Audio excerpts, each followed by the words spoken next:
straw poll. We're doing very well, and the reason why we are is because my message resonated with the people in the Iowa straw poll. We're seeing that here in New Hampshire. What are you and Ed Rollins going to do in the next couple of days to really get this going for you again? Well, my campaign is moving forward. We have a wonderful team, and we've just completed 4 days of a bus tour through New Hampshire, and we'll be starting another 4-day bus tour all through Iowa. So we're delighted. We're talking about the issues that people care about. That's what I appreciate about the debate tonight. Yeah. The number one issue is jobs and the economy. It absolutely and the Bloomberg and Washington Post debate focused on the main thing, and keeping the main thing is good for people back home. Well, I want to ask you, we've polled, Bloomberg and Washington Post polled Republicans, Republican-leaning independents, and 50% say they would be willing to pay more in taxes because of the challenge with the deficit. Do you feel, since you oppose tax increases, that there's really a split among Republicans right now? I think that people want to see the economy get going. And right now we know that 53% of Americans pay income taxes to the federal government and 47% do not.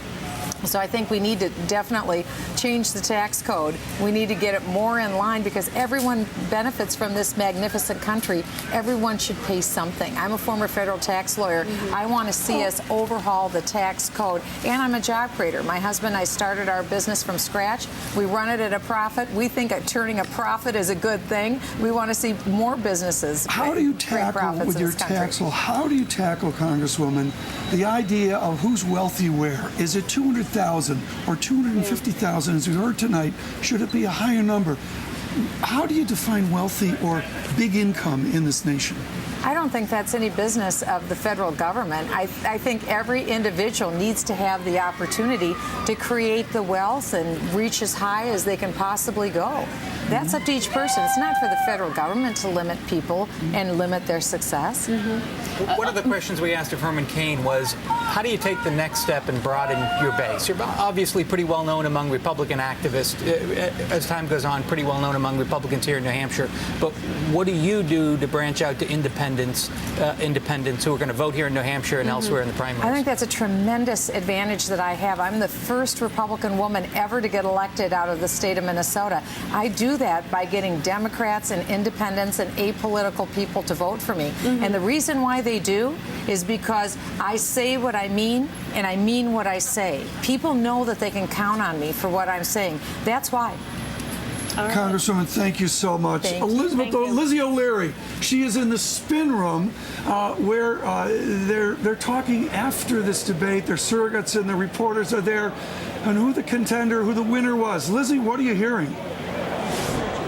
Well, look, Tom, there's a very easy way to translate Spin Room 101, and it's visual, so it works that we're on TV, so I'm going to ask you guys to play along with me. When you go this way, you have the Romney people. By and large, they're very happy. And one thing to know, that if you are in the spin room and you have, say, an aide spinning for you, an advisor spinning for you, it's probably a pretty good sign. That means your candidate is not sticking around right now. Romney's folks feel like he did very well. I was talking to one of his senior advisors who felt like he came out swinging. On the other hand, if you are a candidate yourself, you're coming into the spin room, you're here because there's something you want to make up for. There was a moment that you didn't quite hit during the debate. There's something that you wanted to see. So we saw John Huntsman in here. We saw Rick Santorum in here. And that essentially completes the metaphor for you because it is a visual moment here. You can see the way people are spread out. And you can see, because of the clusters of reporters, who they want the quote from, who they think they need to get in their story, guys. All right, Lizzie O'Leary there in the very loud spin room. Meantime, we're going to come back after this break, and we're going to talk about some of the claims made tonight by the candidates that did not exactly ring true, weren't wholly accurate. Here's one of Herman Cain's opponents talking about his now famous tax plan. I think it's a catchy phrase. In fact, I thought it was the price of a pizza when I first heard it.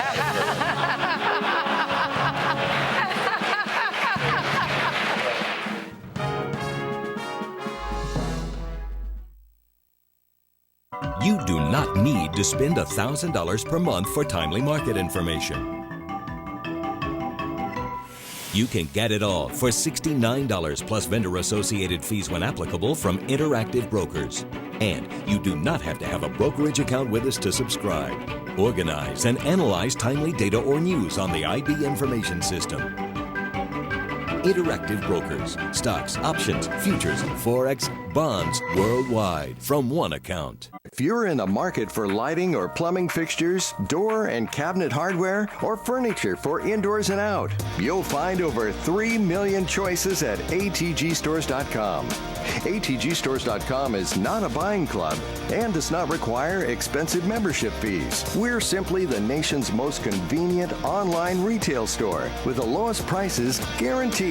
In fact, atgstores.com will save you up to 70% off retail prices and backs most purchases with a 110% price guarantee, free shipping, and a no-hassle return policy. Imagine choosing from over 16,000 chandeliers, over 5,000 door handles, and nearly 4,000 bathroom faucets. And that's just the start of the amazing selection you'll find at atgstores.com. Chances are, we have what you are looking for. Shop smart, save money, and visit atgstores.com today.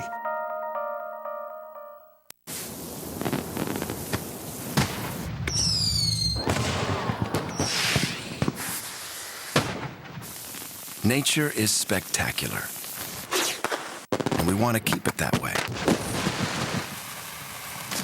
That's why CSX trains move 1 ton of freight nearly 500 miles on a single gallon of fuel.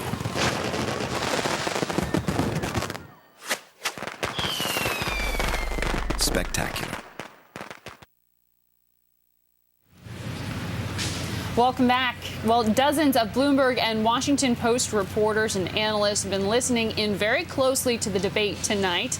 Megan Hughes joins us now. Megan, I know you've been running the numbers, crunching them. Give us a little bit of a reality check.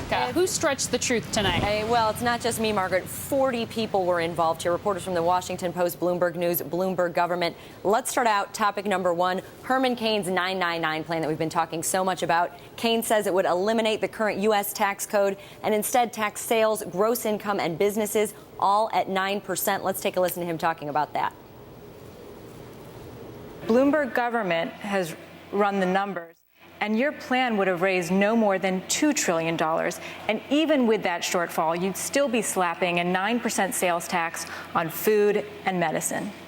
The problem with that analysis is that it is incorrect.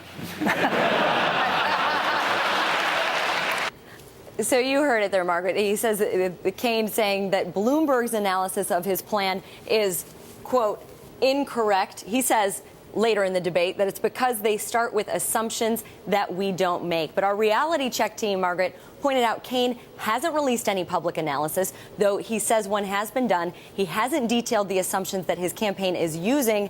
So under the data publicly available right now, here's what Bloomberg calculated.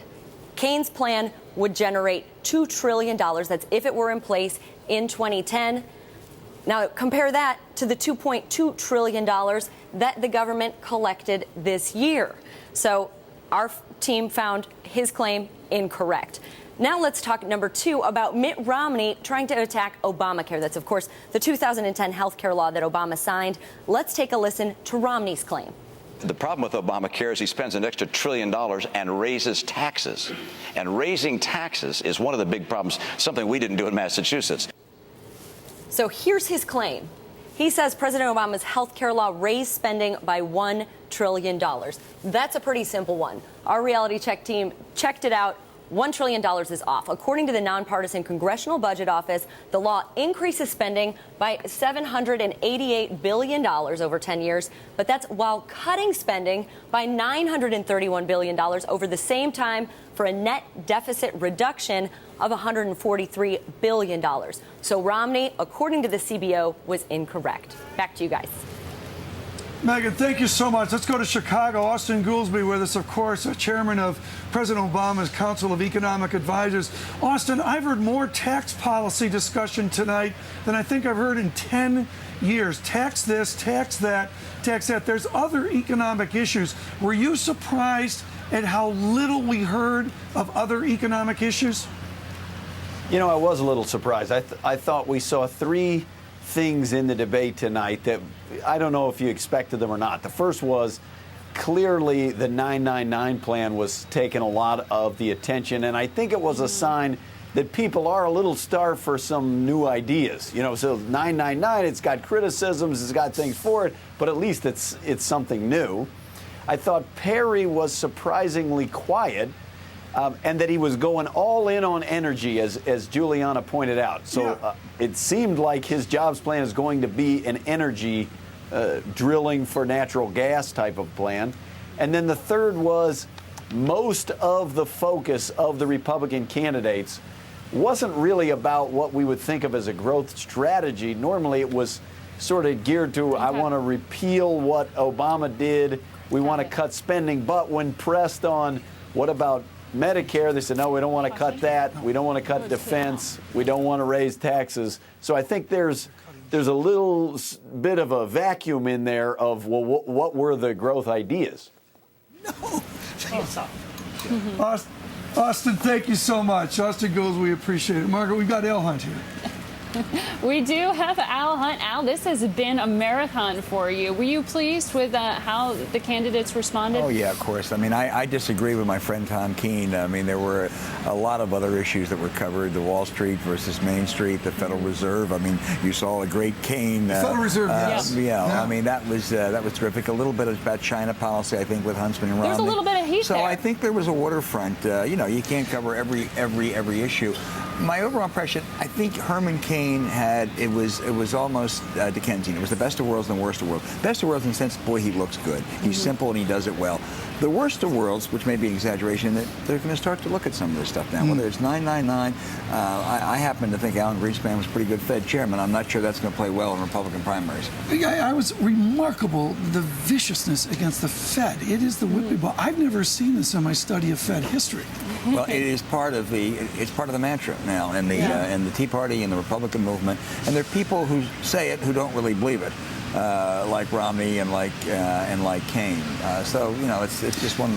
A lot of applause for Newt Gingrich. Excuse me, Margaret. A lot of applause for Newt Gingrich tonight. He got some big applause early. Well, the JV soccer team got a big applause too, Tom. You know, I heard that today. Up here, it doesn't really matter. But Al, I want to ask you, because this dynamic of having the candidates question each other, it was a choice and it was a deliberate one. And I loved it. And talk to me though. I keep getting notes about the interplay between Congresswoman Bachmann and Mitt Romney, that perhaps his questions to her weren't as tough as he was the one.